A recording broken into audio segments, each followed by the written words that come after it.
Nesse breve e precioso prólogo, São Lucas nos ensina o que é um evangelho. Evangelho não é um relato edificante, não é uma narrativa heróica, não é uma epopeia. Uma epopeia mistura fatos históricos com relatos míticos. É uma amálgama de história e também de imaginação. Pelo contrário, São Lucas diz que o evangelho tem como fundamento os acontecimentos que se realizaram entre nós. Isso é importante. O fundamento do evangelho são os acontecimentos, os fatos que aconteceram entre nós. Outra característica do evangelho é que esse tipo de obra foi elaborado recolhendo tradições transmitidas anteriormente. Ou seja, não há evangelho, conforme diz São Lucas, sem aqueles que foram, desde o princípio, testemunhas oculares e que se tornaram ministros da palavra. São testemunhas oculares e que transmitiram aquilo que viram e ouviram. Se tornaram ministros da palavra. O evangelho não é uma mera obra literária, porque antes de ser escrita nos meios materiais, o evangelho foi escrito no coração dessas testemunhas, dos apóstolos. Testemunhas oculares que se tornaram ministros da palavra. São Lucas tem consciência de que os acontecimentos que se realizaram entre nós não ganharam status de história porque foram postos por escritos, mas foram postos por escrito porque os acontecimentos se tornaram a vida dos apóstolos, que transmitiram tais acontecimentos como vida nova. Assim, a transmissão dos ministros da palavra não é mera transmissão mecânica, mas transmissão viva, que se dá entre pessoas vivas. De fato, o evangelho não é um mero relato histórico, ainda que a história seja fundamental. O evangelho é uma realidade viva, que só existe em pessoas vivas, ou melhor, que faz os cristãos viverem uma vida nova, a qual é transmitida como vida aos outros. Evangelização não é doutrinação, evangelização não é ensino teórico, evangelização é uma transmissão de uma vida nova em Cristo. Evangelização é um processo de irradiação de uma nova realidade, é uma propagação da vida nova em Cristo. É um sadio e maravilhoso contágio da humanidade pelo reino de Deus. E São Lucas continua. O objetivo do evangelho não é o de proporcionar erudição ou um tipo de sabedoria mundana. São Lucas evidencia que lhe pareceu conveniente, depois de haver diligentemente investigado tudo desde o princípio, escrever para que conheçamos a solidez daqueles ensinamentos que recebemos. No que consiste a solidez dos ensinamentos que recebemos? Consiste no fato de podermos constatar que nos acontecimentos que se realizaram entre nós, se realizou um desígnio de salvação. Se tornou realidade uma promessa longamente aguardada. Se realizou a grande esperança da humanidade. A solidez dos ensinamentos poderá ser constatada também na história da igreja nascente.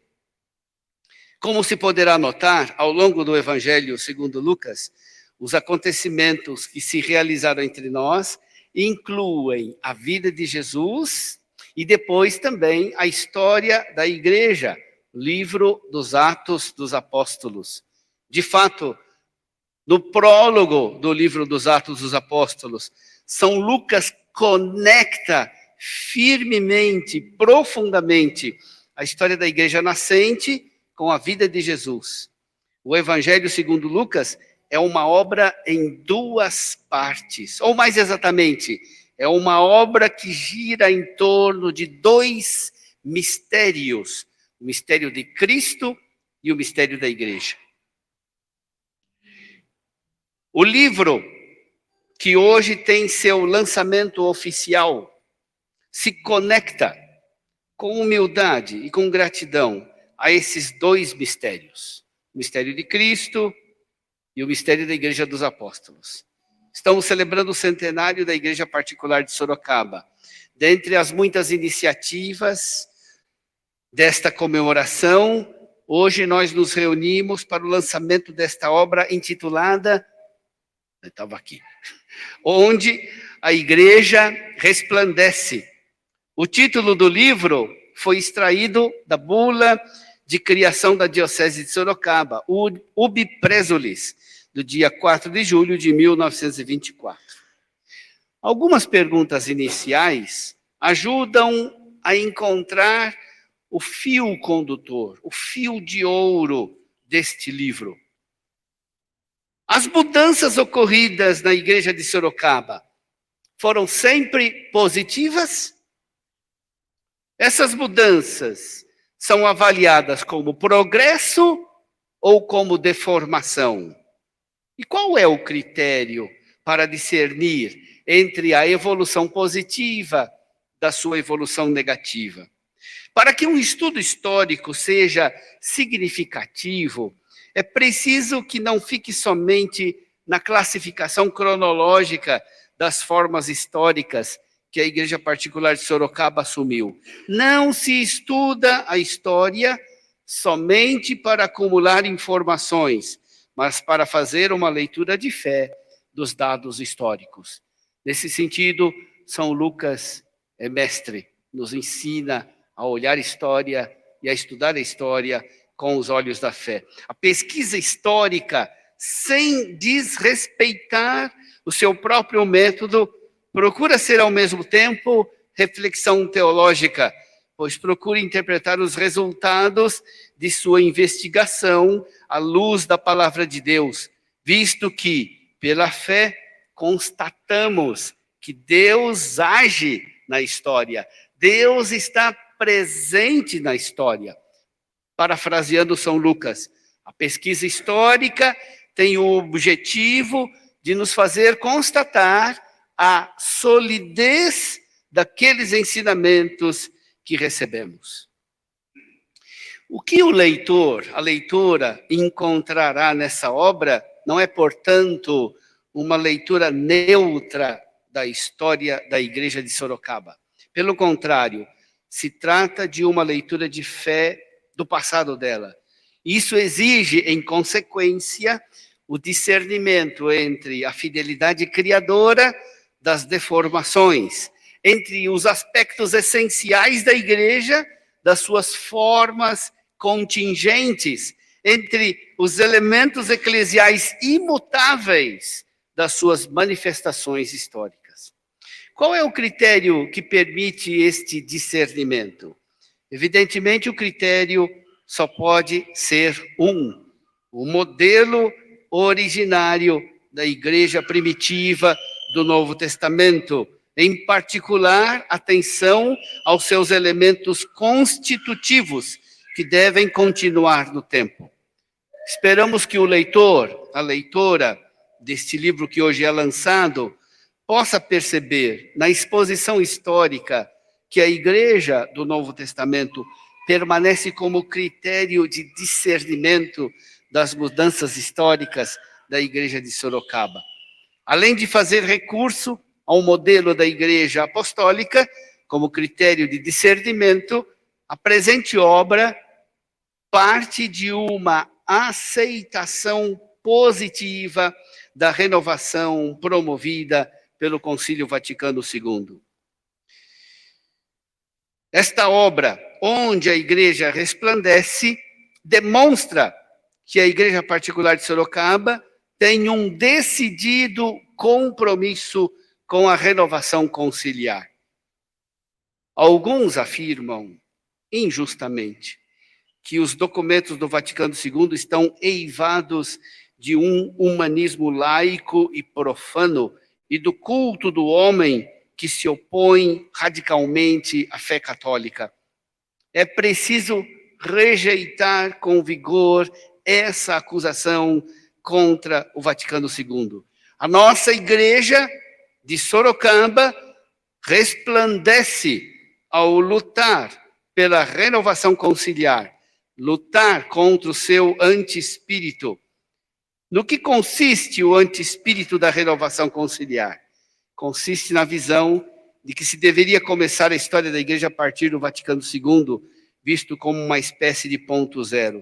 Para ser fiel ao Concílio Vaticano II, não podemos aceitar a hermenêutica da ruptura, e é preciso aceitar a hermenêutica da reforma ou renovação na continuidade. Nós esperamos que vocês, leitores, leitoras, possam intuir a presença implícita dos grandes textos do Vaticano II, que abordam, cada um à sua maneira, as dimensões fundamentais da nossa Igreja.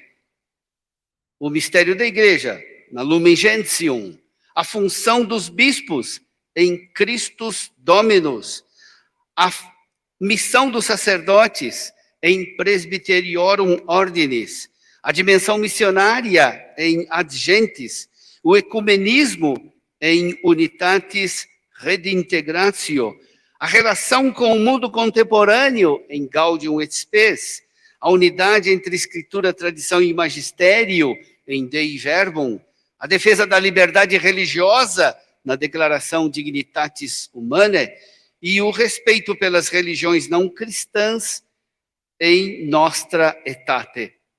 É preciso repetir, é preciso reforçar que a nossa Igreja, a Igreja Particular de Sorocaba, nestes 100 anos de história, teve como rumo orientador de seu desenvolvimento a Igreja do Novo Testamento e como modo fiel de aplicação deste modelo aos tempos atuais, o Concílio Vaticano II. A essas duas referências, a Igreja Particular de Sorocaba se manterá fiel também no futuro.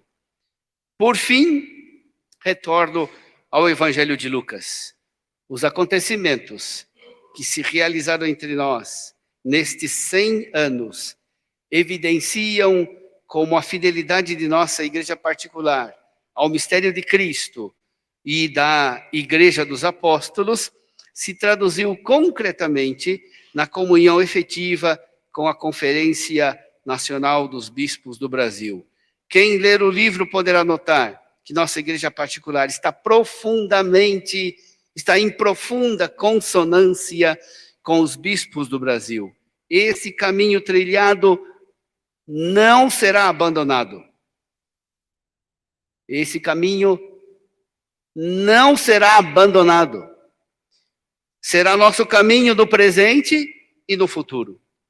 Deus intervém na nossa história para, através dela, manifestar a sua vontade e para nela realizar os seus desígnios de salvação. A história da Igreja de Sorocaba adquire, assim, uma profundidade que a fé nos faz intuir. Os acontecimentos são portadores das intenções de Deus. Revelam-se unidos dramaticamente por um desígnio de salvação que lhes dá sentido. Ao contar a história da Igreja de Sorocaba, a história da viagem dos nossos fiéis com Deus, não percamos a oportunidade de tomar parte nesta maravilhosa aventura que Deus iniciou com Abraão, que atingiu sua plenitude com Jesus, que continua na Igreja de Sorocaba e terminará, enfim, em Cristo.